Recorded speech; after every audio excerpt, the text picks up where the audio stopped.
and Clancy here, the Kyles for you, if you will, for Pin Pals this week. We're down a Duke. We miss him dearly, but we'll catch him on the next one. So, first things first, shout out Baseballism. I feel like I get a text probably 2-3 times a week now of new releases, stuff that they're dropping. We're in the heat of baseball season. Go get prepared for it. Use code AD15 at checkout. Get you some gear. Act the part. Act like you love baseball. Good stuff over there. Roll with that. So, Dowdy, let's stretch it out a little bit.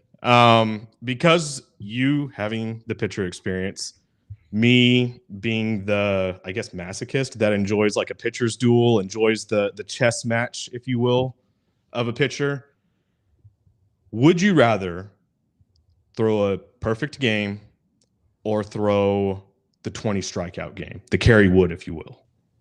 Yeah, it's kind of like an age-old discussion for pitchers. Like ever since Kerry Wood did that, it's like, well, okay, the bar has been set differently at this point, where I think pitchers as a whole have come to the realization of, okay, the Kerry Wood type performance is the domination of a lineup to a T. Exactly. But if you're asking me what I'd rather do, give me the perfect game, 10 out of 10. Ooh. Because if I throw a perfect game, that means my team won. That's me doing my job, period. End of story. Because in the end, what matters? Wins and losses. Right. Setting the strikeout record in a game, one of the coolest things that could possibly be done in baseball. It is the rarest thing in baseball, I believe. Because it's literally been done once in a very, very long history. You talk about 4 homer games, that happens. Hit for the cycle happens. Perfect game happens. Again, all those things are fairly normal. You're going to get 1 to 2 a season, it feels like. 20 strikeout. I mean, Kerry Wood did that in 2003? No, like 1998. Yeah, again, so long ago that we're in such a drought that we haven't seen anything really close. I want to say the highest strikeout total I remember recently is 15, 16. That sounds about right. The thing that gets me is 27 outs in a game, right? So 20 strikeouts, there's only 7 left on the board. Did they put up a run with those 7? Yeah, they put the ball in play. So see, out of appreciation for, I guess, the art of pitching and just filthy pitches, I'm saying the 20 strikeouts just because everyone's confused. You have them on the ropes and it's a knockout punch. So there's still the possibility that there's a run on the board, which if you strike out 20 and you lose, it's not the pitcher's fault, right? Absolutely true. I respect the view of the safe bet. Yeah, my only thing with the 20 strikeout game is say you go 21 punch outs, you set the record, but you give up 3 solo bombs on first pitch, whatever. So you gave up 3 earned runs, you put your team in a hole that they now have to fight out of. You didn't do your job at that point. Yeah. I'm looking at... It's a tough one, dude. Yeah. Because if you strike out 20, it's a complete game. You went the whole 9. You would hope. More than likely. It's not a guarantee, but more than likely. If you go 7 and punch out 20, that's almost even more impressive. Oh, yeah, for sure. Well, that's not possible. Well, I guess technically it's possible if you strike them out and the ball gets away and they get to first, but... 7 and punch out 20? No, that's 21 outs. Okay. Dang. Yeah. Putting it in those parameters, you're like, dude, that's insanity that he punched 20. And again, I don't think it's happening. This is going to be a little questionable take. I don't think it's happening again unless you have Angel Hernandez behind that home plate. Because we saw the zone he gave JP France the other night. Oh, man. He got strike calls 6 inches off the plate. 6 inches? Angel. Okay, because let's sit there for a second because you have the experience with it. Does the automated strike zone fix all of it? We've talked about this briefly before, and you're talking about the zone's not the box everybody thinks it is, correct? Correct. It's kind of almost a sphere convex shape to where you start losing some of the black. And what we get to at that point is we need a clearly defined zone of, if we're going to go to this just strict on robots calling balls and strikes, if that's what we're going to go to, we need a clear definition of what that zone is. It can't be shaded. You can't sometimes get a call and sometimes not. If clipping the box is clipping the box, then it counts. Now, what we ran into last year is they were realizing, okay, the zone's a little too big, or this strike's getting called too much. We don't like it at the bottom of the zone, so we need to raise it a little bit. Or it's too wide, so we need to try a different shape. Or you're getting calls at the top, but you're not getting the top corners. You're only getting the top and the middle of the plate. Right. We have to nail down what that definition of the zone actually is, because clearly in my head, there's a set week last year that we went from, oh, you're like getting the shaded bottoms and top, to now you're getting the shaded edges, not really getting the top of the zone or bottom of the zone. Which again, if that's what they go to, and you're getting less top and less bottom, but you are for sure getting the corners and even maybe an inch off, you're going to get more run production because the ball is in the middle of the zone more often. Right. Kind of on that point too, the league has crippled pitchers that there's a lot of things we're never going to see again. I don't think we're going to see a 20 strikeout game like that again, unless it's just an absolute titan, which is possible. It can't be completely ruled out. And then like the multiple no-hitters. I'm talking about like the Nolan Ryan throwing a no-hitter at age 42. Yeah. What was it, 7 of them? Yeah, 7 of them. Last one coming in his 40s, 122 pitches to no-hit the defending world champion Oakland A's at that point. We're not going to see that again. What, there's a lot. A's win a championship or? Touche, right? Not for the next decade. They got to get out of Oakland. They need to get to a bigger market and be willing to spend a little money. But that's a decent segue because we talked about it ahead of time. Skip needs to see you. What you got for this week? Man, my Skip needs to see is actually on a lighter note, even though it is Oakland A's related. Esteury Ruiz, you are called back up, pack your bags, get back to Oakland. And what do you do as soon as you get there? You homer. Yep. Then you go a day and you hit another homer. I love seeing it. They acted like they sent him down so that, he'd get a little work in with the bat, work some counts. He went down to AAA and was nuking baseballs in Vegas. Absolutely nuking. He comes back up. What's he doing? Homers. What's his game? Stolen bases. I don't care. Hit the ball. Yeah. Doesn't fit that archetype either. No, he's not a huge guy, but I can attest he has juice. Have faced him. Not only can he run, he has juice. He's a twitchy athlete. I think very much so.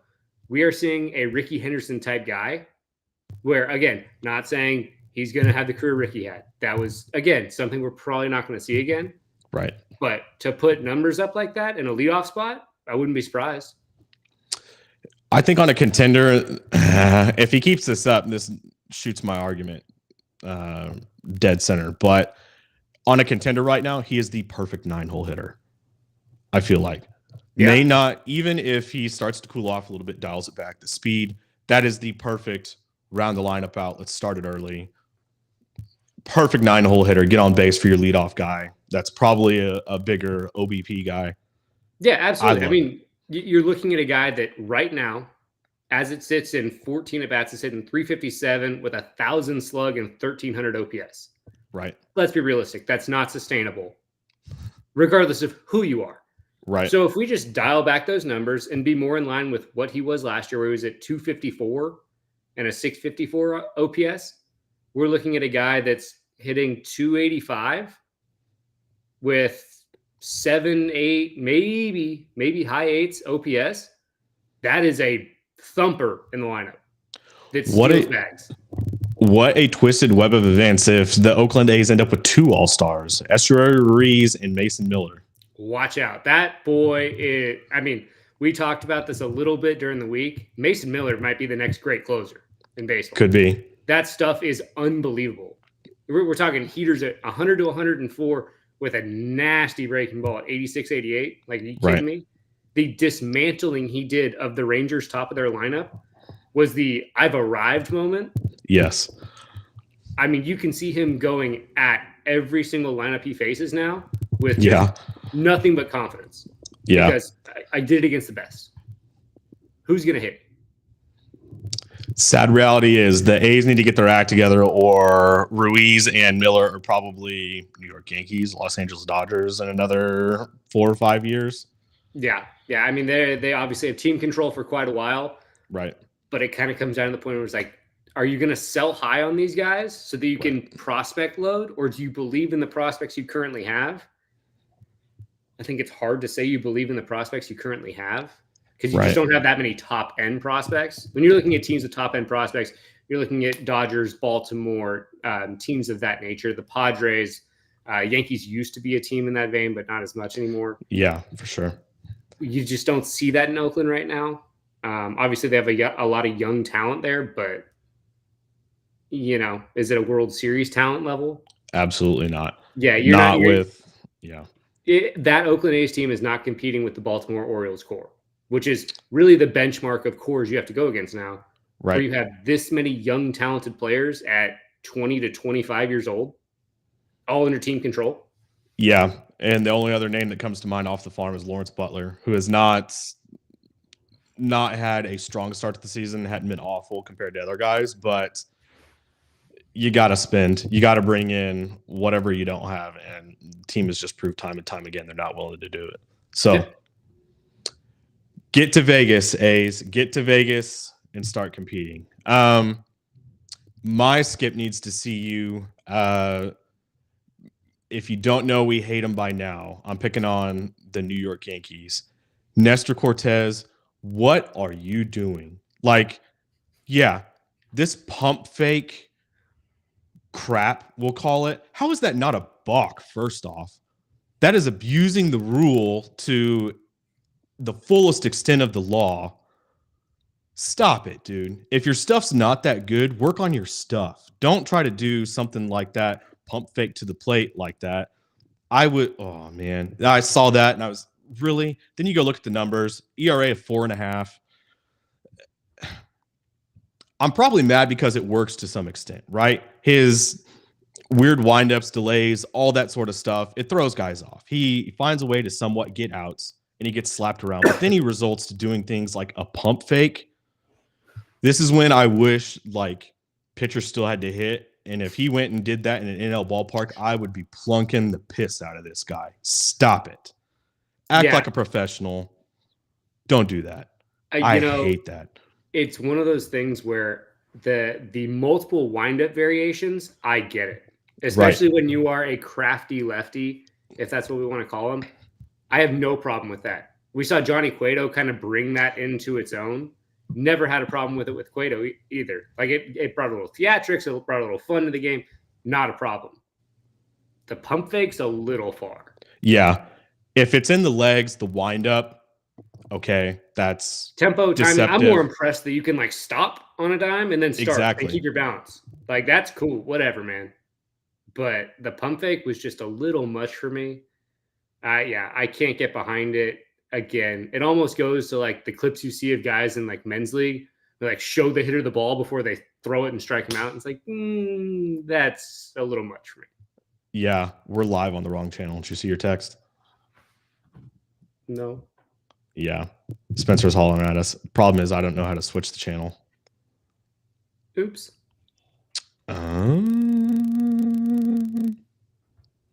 Add channels? I don't know. Hold on. It's like I can end it and we hop back on, but we've already been going.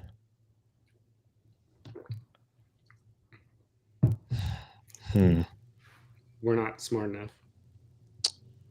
Okay. We'll keep it going for this one. I'll figure it out. So for those of you who hadn't figured it out, we're doing this one live to engage a little bit, talk some trash, come challenge us in the comments.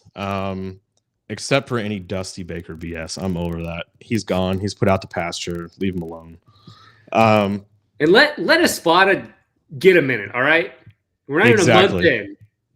We haven't even made it to May yet. We're past Easter just because Easter was in March. Relax. Based off that segue, we could sit on the Astros for a minute too. The AL West, dude, what a mess. I mean, no one saw it happening like this at the beginning of the year. Everybody was looking at this division like, dang, there's 3 for sure thumpers in this division. Right. And all of a sudden, everybody's like, we're all playing like okay. I want to go look at the schedule. To the Stros, credit. They've played a lot of contenders early on. Yankees, as much as we don't think of them as a legitimate contender, they hit the ball well. That did not start off well. You've played the Rangers a bit. You just got swept by the Braves. It's not looking good. So I understand the need of this is a championship caliber team. What is going on? Relax, everybody. JV comes back this weekend. If there's a point of concern for me, it's that the farm is thin, right? So you've got guys that are killing it. Joey Loperfato. We've gotten exposure to Arrighetti. I think Arrighetti's got great stuff. He's like one pitch away from getting out of most tough situations. I still have faith in that process. There's something there. Everybody relax. I get it. Question 2 going around the Twitter sphere, Sean Dubin being left in the 9th yesterday. You have the probably most taxed bullpen in the league currently. You had brought up Seth Martinez. Seth Martinez has been a warrior, even pitched again today. Janitor of the week, boys. That man has just been wiping up everybody's mess and gutting it out for multiple inning appearances, multiple times a week. Seth Martinez, hats off to you. Outstanding as another bullpen guy. Love what you're doing. Keep going. The Dubin situation, he was a hot hand. Right. Presley has not been throwing the ball well. I know everybody, hey, we got 2 closers in the back end. Why didn't we use one of them? Again, he hasn't been hot. He had a 10 ERA. Presley gave up, I believe, another run today. I brought mean, him in the 8th. Who knows? Maybe he's battling something right now. There could be something they're keeping under wraps that wouldn't be unusual for guys fresh out of spring training, where they're going through dead arm. They got something. Who knows? A little nagging thing. Take a breath, Astros fans. Right. I think it's a bright spot that we trusted Dubin in that situation, regardless of outcome, where Espada's putting his faith in this guy. Hey, you've been throwing the ball well. You just came off the injured list. Go get him. Right. Here's the ball. Take it. Go. We're seeing the Rangers do similar things with calling up Jack Leiter, and they called up another young guy, Wynn, like 2 days ago. That's right. Yeah. So, again, the division as a whole, we know the Mariners are young. You're going to see a lot of young pitching this year. What the Astros have in their back pocket is all these vets getting healthy later in the year. Correct. The other teams don't really have that. I mean, the Rangers do, but are the vets going to stay healthy for them? Good question, too. And they're kind of in a waiting game to where Scherzer's probably coming back right after the All-Star break. You maybe get DeGrom back at the end of the year if he holds on long enough. Yeah, the only thing that I think needs immediate attention is first base. Jose Abreu. I don't know what's in the water here. I don't know what we thought we were getting, but at $19.5 million a year, we ought to be getting more than this, and it's just not happening. So this is where the business side takes over. I don't know that we're at a point where it's you DFA them. I don't know, but something's got to change there because the lineup's being shortened. What they've proved is Mauricio Dubon needs to be an everyday player. Guy just puts the ball in play, makes the game happen, gets on base. As versatile as he is, I remember him taking reps last year at first base. I would assume he probably took some in spring. Loperfato's taking reps at first base. Do something. This ain't working. John Singleton, as good of a story as it was last year, that's not the answer. You got to do something because your lineup is too good to be losing games like this. So yeah, I think you are just waiting for Loperfito to get called up. I mean, he's leading AAA in homers right now. I get it. He plays in the PCL. He also hasn't really gone to the parks that the ball flies out of. So he's hitting most of his homers for real. It's exciting. It's encouraging. You're going to see him sooner than later. I think the bigger thing is, why did everybody have such huge expectations of Jose Abreu? Because he's a former MVP. He's coming out of a lineup where he never hit lower than 5th. Correct. But when he was having those years, those MVP type years, that was the end of his prime season, like age-wise. You are looking at a 37-year-old. Touche. Like, let's be realistic. We all saw in Chicago in his final season, the bat was slowing down. There were markers there. Right. And we wanted to believe the best, that the Astros might be able to fix something, tweak him. They tried, clearly, but it's not working out. It is time to move on in some form or fashion, where it's like, look, this happens. We gambled, we lost. Okay, move on. We've got a young guy coming up. The question is, do you keep Singleton up or do you keep Abreu up to be the backup at that point? It's got to be Abreu, just based off money, right? You would think so. And Singleton, okay, so you have to DFA him again. He's probably going to clear. I don't. Maybe someone like Oakland or Colorado takes him, depending on what their needs are. But you kind of have to run the risk at this point of, okay, good luck. You can try the Abreu DFA, but you're going to have to pay the man either way. Right. Yeah, that's probably the one thing that I think needs immediate attention. And I don't blame Dana Brown for that because, I mean, going in, he had a rough season last year, came on strong in the playoffs. You don't hope or bet against a guy to do that 2 years in a row. So I don't think there's blame at this point other than the fact that he keeps getting starts. Singleton's gotten plenty of at-bats as of late. Yeah, they got to do something, especially when you're trying to just survive on pitching. It's not going to work in this setup. Yeah, so absolutely. Couldn't agree more. It's almost one of those where do you try to get Yordan to play first? Like, is he getting reps there in BP? Because, again, I don't think that's outside of his scope of athleticism. Like, he's not good in left field, but he's serviceable. He's probably a negative on the fielding aspect of it.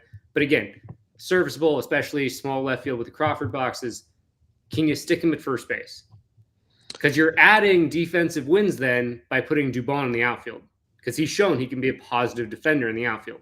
Correct. So then you're getting both those bats in the lineup and making a way to get Loperfido at bats when he comes up. So he can play first. Yordan can go back to his DH. And you kind of got it made. Exactly. And even Yordan took reps at first base, I want to say over the spring, as did Kyle Tucker. Kyle Tucker was taking reps at first base. I don't know if he's done it this spring, but he was doing it last year. So you've got something where it's not completely foreign to a couple of guys out here. And I think you're at a point you need to be exploring those options. Absolutely. Where it's like you need your best bats in the lineup at all times. And that's not something they're able to do right now because they are crippled at first base. And any production is better than no production that they're getting. Right. Let's move on. Something a little bit more positive to guys we like. We've talked about. We've said look out for players of the week. First one we'll sit on, buddy of yours, Sam Houston State alumni, Houston boy, Mr. Colton Cowser had a week. Pulling up the numbers right now. What'd you see from Cowser? I mean, Cowscam went absolutely off. Shout out Colton Cowser. Unbelievable guy. Great teammate. Great defensive player as well. Let that not be missed. But this is going to sound like Monday morning quarterback, but as soon as he went backside over the monster, I could see the Cowser swing that I witnessed so often last year where he's staying inside the baseball. He let the ball get to him, and that's when he hits fire. And what do you know? He goes out, offensive player of the week. I want to say his OPS for the week was like 14-something, had 4 homers, dominated. Loki sparked the Orioles to come back and start hitting the ball like they were last year because they were struggling a little bit. And all of a sudden, they're on a roll. Very much so. And it's to that point, too. We've talked about how stacked that outfield is. It's not just him clicking. Cedric Mullins had a great week as well. Yep. Putting that together, even defensively, laid out to grab one. That play was nasty. On Jackie Robinson Day, dude, that's got to be a poster somewhere. Exactly. So even I know the Orioles didn't quite start out like screaming, which, hey, we've been saying it. Very few teams do. Yep. So it's starting to click. Jackson Holiday came up, got his first hit. He's going to adjust. I'm still sticking on my Baltimore Orioles World Series prediction. They're going to be a juggernaut. I'm absolutely in on that. Taylor Wells hurt this week. Yeah, go ahead. Tyler Wells got hurt this week, but you saw Albert Suarez come up and go 5 2/3 innings today, shutout baseball, flying in straight from Jacksonville, first start since 2017, or first start in the big leagues since 2017. Goes out and he's like 94, 97. His bad. Okay, whatever. Yeah. But on top of that, you've got Ryan O'Hearn stepping up. Production is huge right now.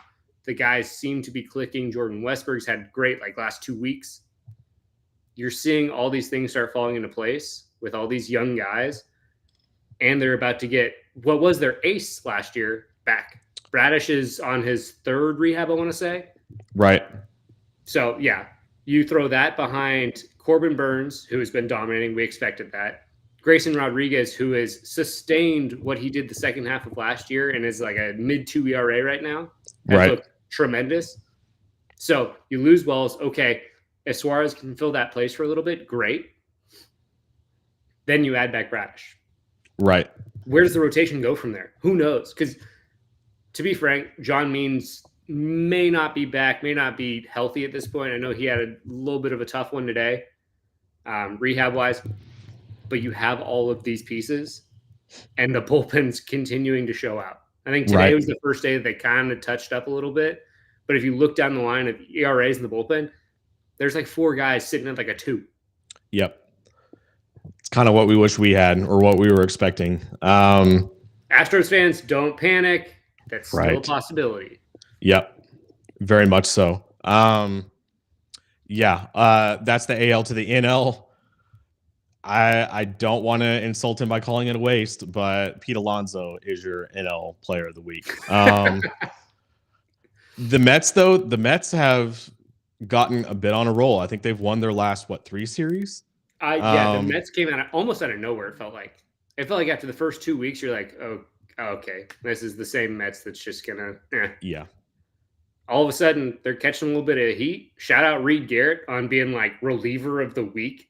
Yep. Guy comes up and he's throwing, I think, almost 9 scoreless innings out of the bullpen. A little help from an umpire here or there, but whatever. Right. Yeah, for sure. That's kind of props to them. Excuse me.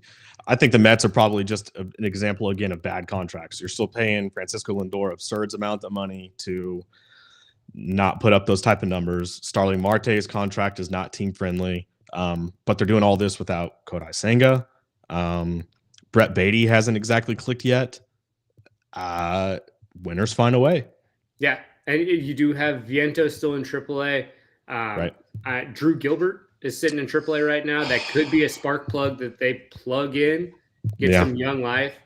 I don't think by any stretch the Mets are out of it. The Braves are finally starting to hit their roll a little bit. We knew that was a good team coming into it.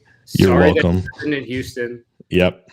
Again, honestly, you had really good starting pitching performances against them for the most part. Yeah. Where it's again, Arrighetti only going 3, not what you wanted, but looked really good. Punched some very high-level hitters out. I think he'll be back up before we know it.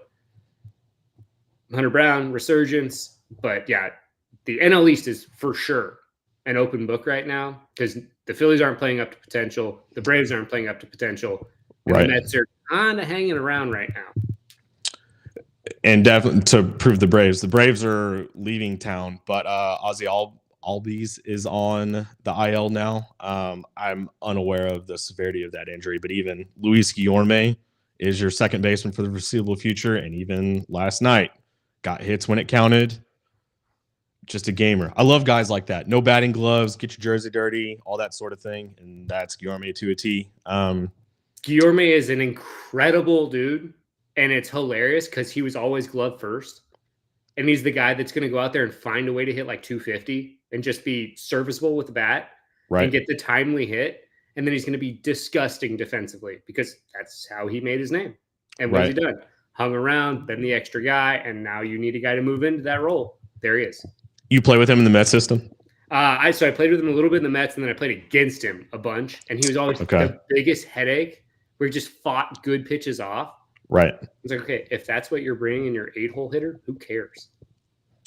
Like, right. if he can make you throw 7 pitches, successful at bat. Whatever. Right. I agree. Yeah. We're at a point too, and that's one thing that frustrates me about the Astros. Maybe you can speak to this a little bit more, is even I have no room to talk any trash. That's not what this is about them. But I feel like we're seeing a lack of plate discipline. Like even yesterday, guys not working the count at all. 3 pitch at bats. Altuve is notorious for jumping early in the count. Kyle Tucker got some decent ABs. Chas McCormick looked, I don't know what my guy is fighting, battling over there. Keep after it, get out of it, swing out of it. Bregman, are we at a point in baseball where guys are no longer working the count? Because at least when I came up, that was part of it. Like if you swung at the first pitch and you didn't do something good with it, you're in the doghouse, right? Coaches don't like to see that. Do you think that's a thing in modern baseball? It's one of those things that specifically with Reynaldo Lopez, like the guy has been on fire so far this year, right? And hasn't really been a starter. Shout out River in the back. Oh man. What's up, my guy? Yeah, he wants to make an appearance. So Lopez has been on fire. You saw the swing and miss yesterday. He's throwing 97 to 100 on the black outside and then throwing a sweeper off of it. Like It's going to be tough to lay off. That's why you're seeing swings on balls that look a foot off the plate. He's got disgusting stuff, and he's been doing it to everybody. It's not an alarm bell, but it's also a trend within baseball right now where we're diving so heavily into, we want you to slug. We want you to hit the ball out. Guys are going to be more aggressive on pitches they think they can slug, but that also makes it so that you're not as selective and not battling counts, where it's like you still expect me to try and go out and hit a double when I'm down 0-2. Yeah. Again, at the professional level, I don't really have room to talk. That's, to me, it's perplexing, especially when it's not working. So I'll shut up now. Little guy from the office wondering, what are you guys doing? We did get another snippet of news that, again, I hate talking about it at this point. Trevor Bauer released a little bit of info. One of his accusers looks like she's probably going to jail, some jail time for fraud cases. If you go watch the video, he pretty much debunks all of his accusers. The reality is, from a legal standpoint, I believe him. It all makes sense. He looks innocent to the part. But again, here we sit. He's playing in Mexico. Granted, his last start wasn't great. Didn't finish 5 innings. Why? I have a theory now, but I'd like yours first. Why is Trevor Bauer not employed at this point? Yeah, I mean, I think it goes back to he upset the status quo of baseball. No one had really outright challenged the commissioner on decisions they were making. Trevor Bauer did that and did it unashamedly, because most of the points he made were good points. We're now to a point where there was allegations of things that none of us are okay with. Not to say he did it, but the things he was accused of, we are not fans of. As a society, specifically as us, the AD team, we are not okay with. That gives the MLB the chance to then blackball this guy. To just say, hey, owners, we don't want to take this on. Don't do it. Not worth the trouble it's going to cause you. And again, we don't like to throw around the C word, but there could be some collusion in that. Where it's like, you can't tell me that there's not one owner that's had some shady business dealings that's sitting back there like, man, for minimum, we could use this guy. Right. And that's one thing that I keep going back to. You mentioned, I think you're spot on with the league, that Manfred doesn't like this guy. There's probably some consequences for bringing him in, but somebody like the Steinbrenners, even the Cohen family, big money teams that need a starter. Everybody needs another starter, But I've kind of arrived at the conclusion too that the problem with Trevor Bauer is Trevor Bauer. It's a media circus. I question now what kind of teammate he is. I'm sure he probably does something to win the affection of his teammates, but man, just the more I watch him, and I mean, he's super active on his channel because he's really got nothing else to do. I just think he's probably not that easy to get along with, is what it comes down to. So that coupled with the league doesn't like this guy, I'm arriving at the conclusion he's done. You're right. Blackballed. His MLB career is over. Yeah. It's sad to see, especially when he does have remarks made from ex-teammates that champion him, saying how good of a teammate he was. I don't know. I was never his teammate. My only interactions with him were tremendous because he was very helpful for me. He's a very cerebral mind that can kind of dumb pitching things down for us second grade reading level kids, we'll say. Right. So, again, making things tangible, he's very good at. I don't know. It feels like a blackball situation. It's sad that we still have to talk about this because the guy has shown he can pitch at a high level. Right. Like, I can guarantee you he slots into at least 10 rotations quite nicely. But again, we shall see. I did want to touch, we talked NL West just for a second. Sure. Let's do it. Max Meyer, I am so sorry you got sent down after being sparkling so far this year. Again, I get that you're bringing up other young, healthy pitching prospects that have established themselves. The kid deserves to be in the big leagues. He's dominating. It feels like the Marlins are probably throwing in the towel for this year. Which just is based off wild. It's early. Yeah. Especially with the young pitching core they have. You look at Luzardo, Ryan Weathers, and Max Meyer. And then Ryan Weathers threw a gym the other day, 2 days ago. Unbelievable. He's like 94, 97 again.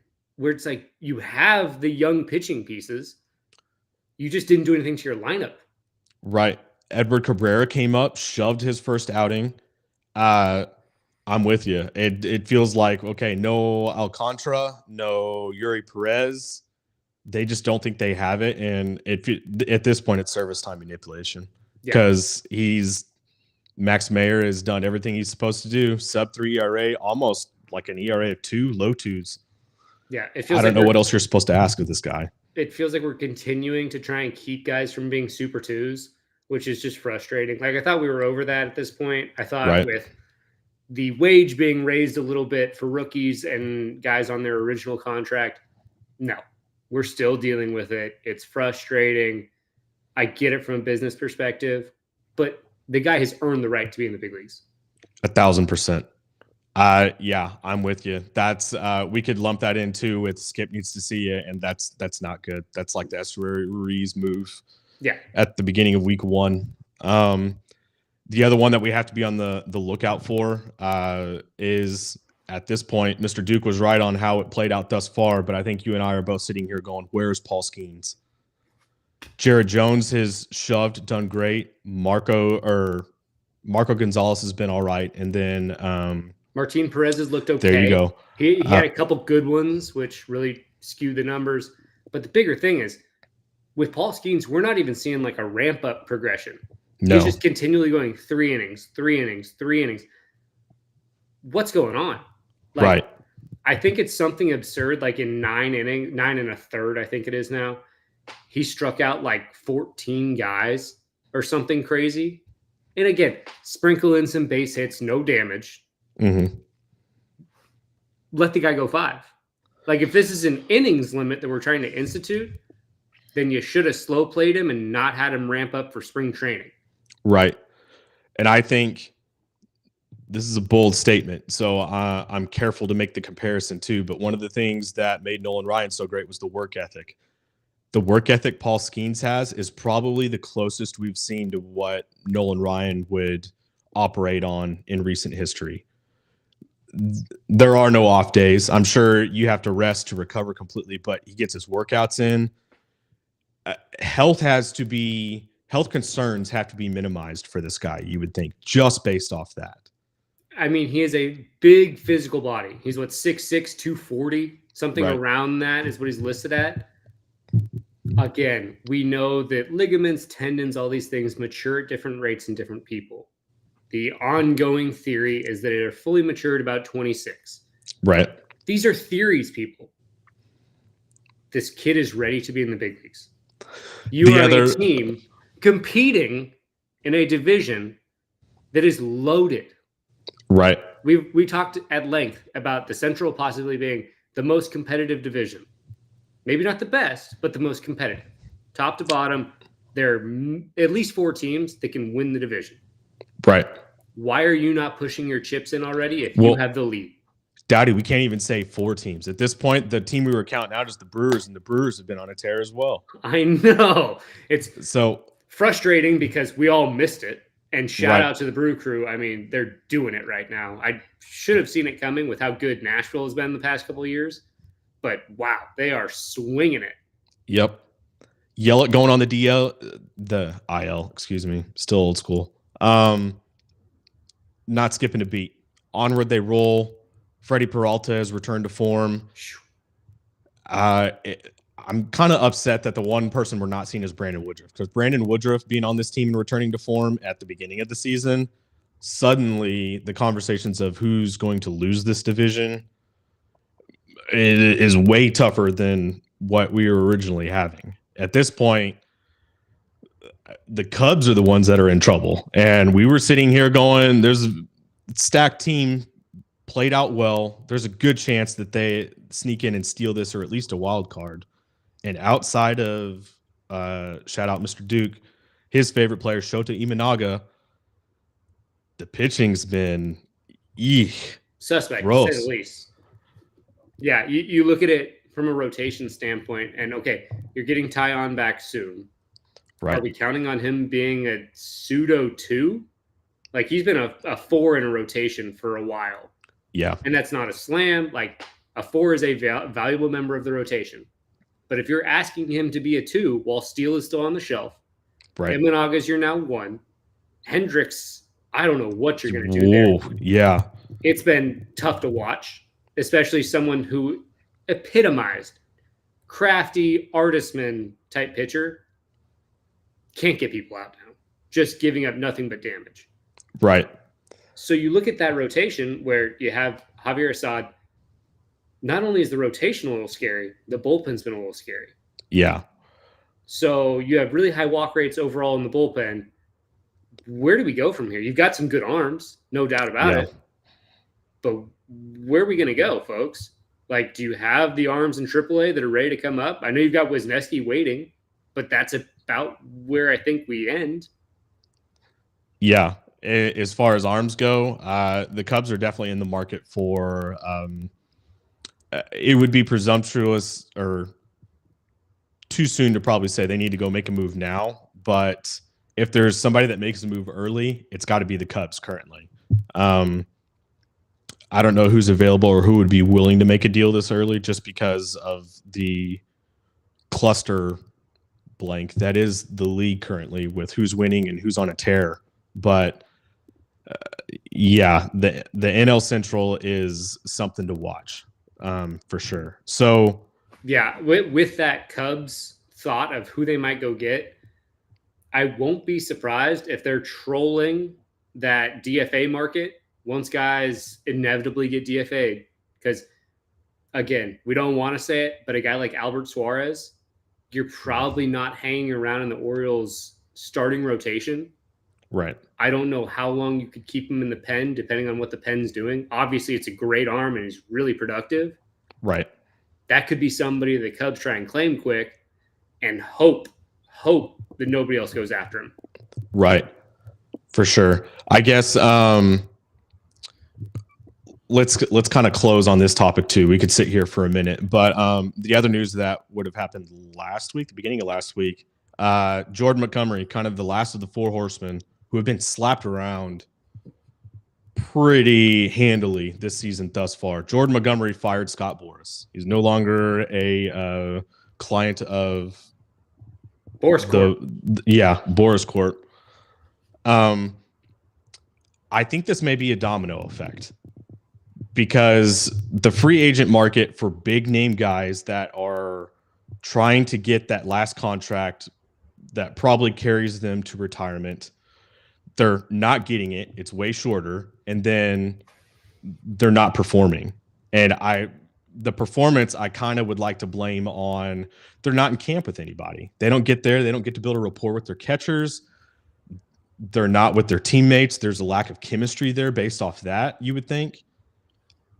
I'm optimistic that Boris clients may start to jump and get extensions done before they ever get to free agency. So naturally, I'm being a little bit of a homer. I'm looking at like Alex Bregman, Kyle Tucker, those type of things.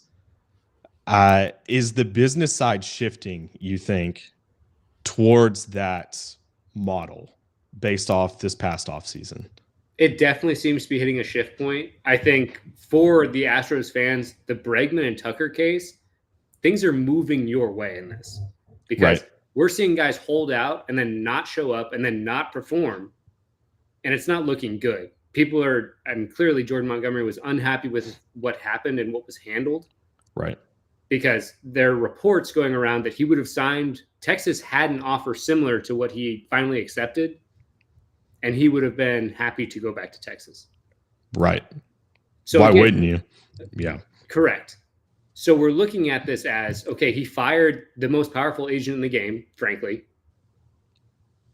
And we're watching the rest of the three horsemen not perform. Right. Because one, JD Martinez hasn't played a game yet. Then you've got Blake Snell with a, what is it? Just above a 12, sorry, not just above, almost a 13 ERA on the year, which again, if you're a Giants fan, that's not alarming. He has been known to have very cold streaks and then long hot streaks. Right. Can Snell rebound from this? Absolutely. Can he go on a run like we saw last year? Absolutely. Chapman, basically being an average player right now. And most of his value is coming defensively. With the bat, I think he's hitting like 230, 240 right now, which, again, they gave up J.D. Davis to get Chapman, and it's not a huge improvement. No, not for the money. Yeah, I think as we talk about the game changing, the Scott Borises of the world or that approach to free agency is made for large market teams. A lot of large market teams, excluding the Dodgers, are in trouble right now. The Yankees, as good as they've been, they're in trouble long term. Juan Soto, I don't know that the extension is going to get done, and it's going to be expensive. And he's probably worth every dollar, but they don't have the payroll space for it. Yeah, it's going to have to be deferred money. It's going to have to be a Dodger model type contract because how do you not sign the guy? He, since he's put on the pinstripes, he has looked like a Yankee through and through. Yeah. Like it's one of those things where it just fits. You have to dump money in payroll or you just have to eat the luxury tax, which we've talked about how much trouble we think Brian Cashman's in, especially if they flame out like we think they will. The Boris model does not work anymore. I'm sorry. That's just what it is. The only thing you're seeing in the Boris model is for that one or two guys in offseason that are so far and away the most valuable chips in an offseason. They're going to get paid. Think maybe Corbin Burns next year. Okay. That is a perennial Cy Young contender who could get a contract along those lines. I would hazard a guess he's more likely to get a big deal than Snell ever was. Yeah, There's a consistency to Corbin Burns' work that isn't there with Snell. As much as I enjoy watching Snell dominate, like it's too up and down. There's too many lulls between these explosive, unbelievable runs. Right. When you're a franchise, you want the guy that's consistent because that's how you can play in a season. That's how you can go, okay, every fifth day, I know what I'm getting out of him. I know how to manage with that guy in my rotation. Right. 1,000%. So let's close it then, looking ahead to the rest of this week and then the coming weeks. We have a couple of debuts coming. Which one are you looking forward to the most? What debut is must-see TV for you for the rest of the week and into next week? I will 100% be tuned in to Mark Leiter Jack Leiter. Jack Leiter. Sorry. There you go. I'm still thinking Cubs bullpen right now. Right. I hear you. Yes. I will 100% be tuning in to the Rangers game. I believe it's tomorrow, right? Thursday? Correct. Tigers? Yeah, not to mention Scooble the Magician today. But yeah, I think that's must-see TV.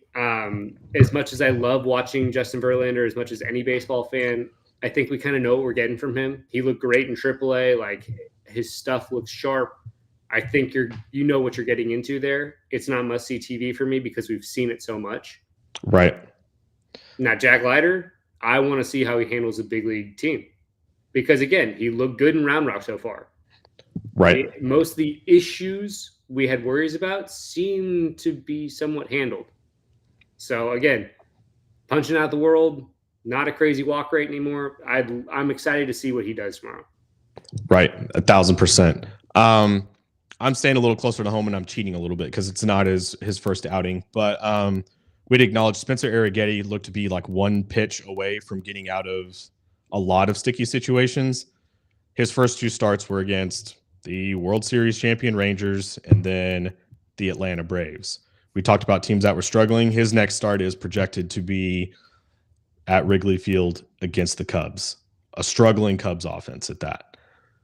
Let's see what he's got. I think this is probably going to be a better litmus test for what you can expect or what he is capable of going forward. Again, the pitch movement is great. He's got the velocity.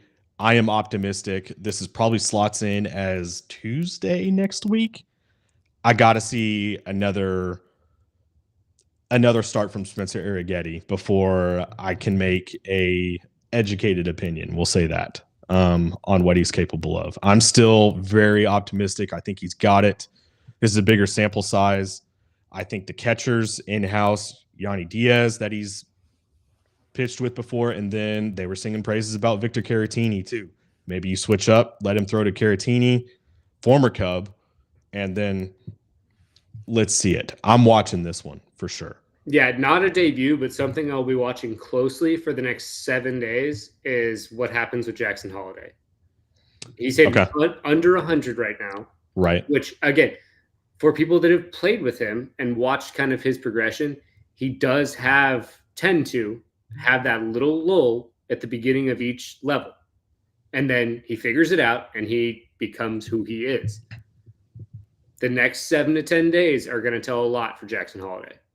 Where it's like, I don't think the Orioles are scared to send him down. Right. Not saying that's going to be the choice. I am hopeful he's going to get it figured out, start hitting the ball better, start seeing the ball better. He's played fine defense. That hasn't been a worry. Right. But again, you are a team competing in the AL East, and it's a bloodbath. Luckily, the Rays are scuffling a little bit, but you've got the Yankees trying to run away with the thing. You got to take all the production you can. Yeah. So if that means putting Mateo back at second, whatever they got to do, they're going to find a way to get production out of that second base spot. And I would hate to see it be at Jackson Holiday's demotion. Right. They are batting him second in that lineup. Where are they hitting him? He's been hitting like 8 and 9. Ooh, okay. So he's not really getting like abused at the top of the lineup. Right. And again, you have Gunnar leading off. So if he's hitting in the 9 hole, he's technically protected by Gunnar. Right. So they're going right at him. And again, I haven't seen enough of his at-bats to know what's going on. But there is a learning curve. He has faced some very good arms to start his big league career. We'll see what happens. Again, not to say that any big league arms aren't good. But this is a very telling next week or so. Yeah, I would agree. And even I would hope Brandon Hyde, again, knows way more than I do. But for that guy, you may do him a huge favor if you bump him up in the lineup, protect him as a hitter. Or like you said, bump him to 9 to where Gunnar hits behind him to where they have to pitch to him. Yeah, it could be. I definitely don't want to see him demoted. He's exciting to watch. But it is what it is. They've got to win games now. Yep. So, especially with the guys behind him in AAA, there are other guys down there that are performing. They could use those bats. Where that's a roster spot. That's how it's thought of at this point. Like it's sink or swim time, which, as crazy as it is to say that to a 20-year-old, like, let's not forget he is 20 years old. He should be playing college baseball. Right. That's kind of where we're at. Right. Okay. The last thing we talked about, you had mentioned a little bit, the Cleveland Indians almost keep spitting out of my mouth. I love Chief Wahoo. They should have stuck with that. Yeah. I may or may not have saved some straight Indians gears from those years. That's got to be still out there for purchase, I would hope. Yeah, but Indians are currently winning the Central. As much as we throw mud at the Central not being a strong division, them winning that division currently, in light of all the injuries, down goes Shane Bieber. You made an excellent point that they also have what asset? They have the number 1 pick in the upcoming MLB draft. Right. So, as we will probably start including more college content on Pen Pals, just because the marriage to the pros is closer than it has ever been in history. And the draft is so important. So important. Exactly. You're seeing guys get drafted and have an impact within a year. 1,000%. Wyatt Langford, Garrett Crochet. Yep. Like, do the Guardians go out and try and draft someone in the same vein as Crochet that they can have up the same season, essentially? That's the question. So if they're in competing still by the time we get to the draft, is it Hagen Smith? Is it Chase Burns? Or is it Caglione? Yeah, you need a little thump in the lineup and maybe a left-handed pitcher. Look, I don't know. What that boy is doing is insanity. 1,000%. So that being said, if you're not checking in yet with college baseball, start paying attention to it. I believe Duke will hate this. Texas A&M is number 1 right now. You would hate this too. Through the rankings. I love it from the standpoint that their new pitching coach, Max Wiener, is unbelievable. He's done a great job with their staff. You can just see the nasty stuff they continue to roll out. But weird, all they do is hit. Braden Montgomery, watch out for that name. That guy swings it. 1,000%. Another little quick note. Lamar University slotted in at number 24. So shout out friend of the network, Braden Evans, that he's over there at Lamar. So they're holding their own. It's one thing I love about college baseball too, is there's the usual suspects almost comparable to college football, but it changes. The landscape changes relatively quickly as far as who's competing and who's not. So if you're not checking into college baseball, you should be. We're going to bring you some more of that going forward. Absolutely. Shout out to possibly one of the best college baseball seasons by a hitter in a long time with the kid at UGA, Charlie Condon. Right. My goodness. Those numbers are absurd. Like legitimate video game numbers. Right. And even to prove your point, the Garrett Crochets of the world, the Nate Shanuel, all these other guys that are coming up right away, you need to be paying attention now because there's a good chance for a contender you see before the year is over. Hence why we're bringing it up, especially in the context with the Indians. Yep. So, we covered the gamut, man. Anything else you want to talk about before we sign off? Shout out No Rivals for the hats. Appreciate it. There you go. You're sick. AD has made plenty of friends. So from baseballism to Gimme Gang to No Rivals, go check out the websites. There's sweet gear everywhere. Stay decked out with all of them. So again, to sign off and to close it, it's Clancy and Dowdy. Thanks for watching Pen Pals. We'll talk to you next week.